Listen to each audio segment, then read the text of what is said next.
ಮುಖ್ಯ ಕಾರ್ಯದರ್ಶಿ ಶಾಲಿನಿ ರಜನೀಶ್ ಅವರ ಬಗ್ಗೆ ಮಾತನಾಡಿದ್ದಾರೆ ರವಿಕುಮಾರ್ ಅನ್ನುವಂಥ ಮಾತುಗಳೇನಿತ್ತು. ಆ ನಿಟ್ಟಿನಲ್ಲಿ ಈಗ ಒಂದಿಷ್ಟು ಅಪ್ಡೇಟ್ಗಳು ಬರ್ತಾ ಇದೆ. ಮುಖ್ಯ ಕಾರ್ಯದರ್ಶಿ ವಿರುದ್ಧ ಮೇಲ್ಮನೆ ಸದಸ್ಯ ರವಿಕುಮಾರ್ ಹೇಳಿಕೆ ವಿವಾದ ಏನಿದೆ? ಎಫ್ಐಆರ್ ರದ್ದು ಕೋರಿ ರವಿಕುಮಾರ್ ಸಲ್ಲಿಸಿದ್ದ ಅರ್ಜಿಯ ವಿಚಾರಣೆ ನಡೀತಾ ಇದೆ. ನ್ಯಾಯಮೂರ್ತಿ ಕೃಷ್ಣಕುಮಾರ್ ಪೀಠದಲ್ಲಿ ವಿಚಾರಣೆ ನಡೀತಾ ಇದೆ. ಮುಖ್ಯ ಕಾರ್ಯದರ್ಶಿ ರಾತ್ರಿ ವೇಳೆ ಸರ್ಕಾರಕ್ಕೆ, ಹಗಲು ವೇಳೆ ಸಿಎಂಗೆ ಕೆಲಸ ಮಾಡುತ್ತಾರೆ ಅಂತ ಹೇಳಿದ್ದಾರೆ.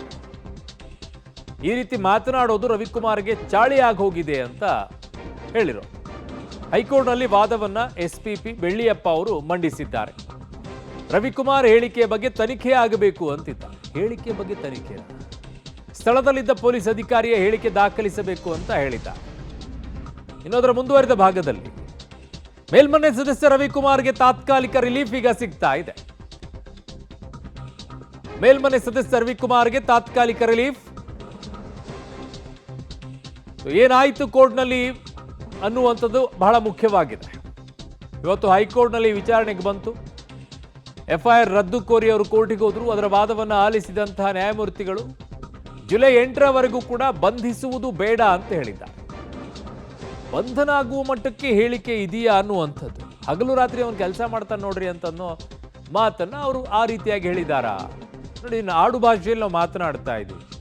ಜಾಸ್ತಿ ಕೆಲಸ ಮಾಡೋ, ಹಗಲು ರಾತ್ರಿ ಕೆಲಸ ದುಡಿತಾನವನು ಅಂತ ಹೇಳಿ, ಹಗಲು ರಾತ್ರಿ ದುಡಿತಾನವನು ಅಂತ ಹೇಳಿ ಈ ಭಾಷೆಯಲ್ಲಿ ಮಾತನಾಡಿದ್ದಾರೆ. ಬಟ್ ಅದನ್ನ ಅರ್ಥೈಸುವಂಥದ್ದು, ಭಾವನೆಗಳು, ಅವರು ನಗುವಂಥ ರೀತಿ, ಆ ದಾಟಿ ಇದೆಯಲ್ಲ, ಅದು ಬೇರೆ ಭಾವನೆಗಳಿಗೆ ಎಡೆ ಮಾಡಿ ಕೊಡುತ್ತೆ. ನಿನ್ನೆಯಿಂದಲೂ ಅದನ್ನು ಹೇಳ್ತಾ ಇದ್ದೀವಿ.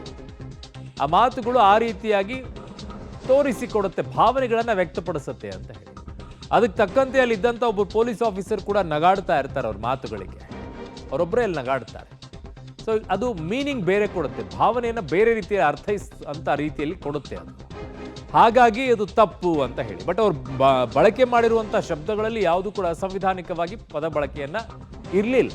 ಅರ್ಥ ಬೇರೆ ರೀತಿಯಲ್ಲಿ ಕಲ್ಪಿಸೋ ರೀತಿಯಲ್ಲಿ ಇದೆ ಅದು. ಆ ನಿಟ್ಟಿನಲ್ಲೇ ಈಗ ಹೈಕೋರ್ಟ್ ಈಗ ಹೇಳಿದೆ, 8ನೇ ತಾರೀಕಿನವರೆಗೂ ಕೂಡ ಬಂಧಿಸುವುದು ಬೇಡ ಅಂತ ಹೇಳಿ. ಸೊ ಈ ರೀತಿಯಲ್ಲಿ ಈಗ ಹೈಕೋರ್ಟ್ ಒಂದು ರೀತಿಯಾಗಿ ಮೇಲ್ಮನೆ ಸದಸ್ಯ ರವಿಕುಮಾರ್ ಅವರಿಗೆ ತಾತ್ಕಾಲಿಕವಾಗಿ ರಿಲೀಫ್ ಅನ್ನ ಕೊಟ್ಟಿರೋ. ಎಟ್ ಎನಿ ಕಂಡೀಷನ್ ರವಿಕುಮಾರ್ನ ಬಂಧಿಸಲೇಬೇಕು ಅನ್ನುವಂತಹ ಜಿದ್ದಿಗೆ ಇಳಿದಿತ್ತು. ಕಾರಣ CS ಮೇಡಮ್ ಅವರು ಶಾಲಿನಿ ರಜನೀಶ್ ಅವರು ಈ ವಿಚಾರದಲ್ಲಿ ಎಲ್ಲೂ ಕೂಡ ಯಾವ ವಿಚಾರವನ್ನು ಕೂಡ ಮಾತನಾಡಲಿಲ್ಲ. ಅದರ ಬದಲಾಗಿ ಸರ್ಕಾರವೇ ಅಖಾಡಕ್ಕೆ ಇಳಿದುಬಿಟ್ಟಿತ್ತು, ಕಾಂಗ್ರೆಸ್ ನಾಯಕರೆಲ್ಲ.